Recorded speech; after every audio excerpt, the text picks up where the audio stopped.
तर काय विषय पब्लिक विषय असा होता, आपण निघालो लग्नाला आणि आपण डायरेक्ट गाडीच केलेली होती आपली पारावरची कट्टर यारी पुऱ्या यारीसाठी एक गाडी होती आपल्याला स्पेशल नवरदेवने करून. मग काय पोहोचलो लग्नाच्या ठिकाणी आणि बालू भाऊ एकदम जोमातच होता. आज पहिल्यांदाच तो लग्नात नाचताना मला दिसला बरं का. तर मग घेतला पण त्याची पण व्हिडिओ शूटिंग आणि नवरदेव पण एकदम मोठी 4x4ची गाडी लावली होती नवरदेवना. मग काय डीजे मध्ये बसलो, ऑपरेटर साहेबाला म्हणला चला आता कडे ऑपरेटिंग करून टाका तुम्ही एक. मग काय नवरदेवला घेतलं पोरांनी उचलून आणि डायरेक्ट उचलला तसं मंडपात जाऊ त्याला. मग काय मंडपात पोहोचलो आणि काय फोटो लग्न वगैरे लागलं. चला म्हणलं आता फोटो वगैरे काढून घेऊ. मग आम्ही काय फोटोची गिफ्ट आणलं होतं नवरदेवसाठी. तर चला मग फोटो गिफ्ट कसं होतं बघूया.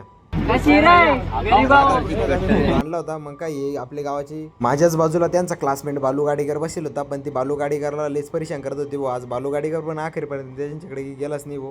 मग काय फोटो वगैरे काढले आणि आता भरपूर टाईम झाला होता, कारण आम्ही तर नवरदेवसोबतच रिटर्न घरी जाणार होतो.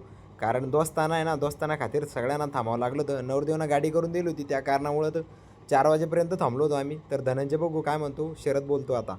धन्यानं मजा घेतलेली आहे, पैसा पण कमवलेला आहे. धनंजयनं 500 रुपये दुकानचा रोज सोडून इकडं 500 रुपये तरी कमवलेच.